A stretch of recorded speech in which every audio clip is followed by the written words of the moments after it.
كيكة خلية النحل بدون جلوتين رهيبة رهيبة رهيبة، طالعة ترند في التيك توك. عملتها لكم لكن بدون جلوتين. أول حاجة عندنا بيضة واحدة، هننزل عليها بفنجانين حليب، وعليهم ملعقة كبيرة سكر، ملعقة صغيرة فانيليا، ملعقة صغيرة بيكنج باودر، عليهم ملعقة كبيرة زبدة أو سمن أو ممكن زيت لكن الأفضل الزبدة. ده نوع الدقيق اللي استعملته اسمه فريدي، دقيق خالي من الجلوتين. استخدمت 5 ملاعق كبيرة منه، وخلطت الخليط مزجته كويس شديد. هأخلط وأمزج لحد ما أصل لقوام زي قوام الكيكة بالضبط.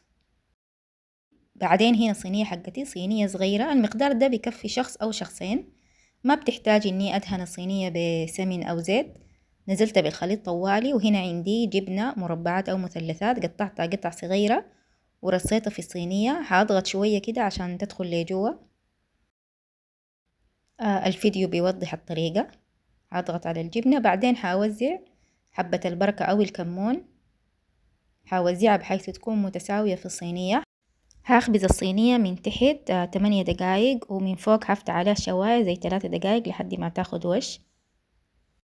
هبدأ أجهز الشيرة دي ممتازة، اعتمدوها لحلوياتكم. هأنزل بكوباية سكر، عليها نص كوباية موية دافية، هخليها على النار لحد تبدأ تغلي. هعصر عليها نص ليمونة، هخليها 8 دقايق. الطريقة دي ممتازة للشيرة، اعتمدوها في كل أنواع الحلويات حقتكم. شوفوا منظر الشيرة عسل بس، رهيبة شديد زي الجاهزة. هنسقيها بالصينية، الشيرة تكون باردة والصينية تكون حارة طالعة من الفرن يا دوب عشان تشرب الشيرة كويس. وكده ما شاء الله الصينية جاهزة للتقديم. بألف صحة وهنا وعافية عليكم. ما تنسوا مشاركة المقطع.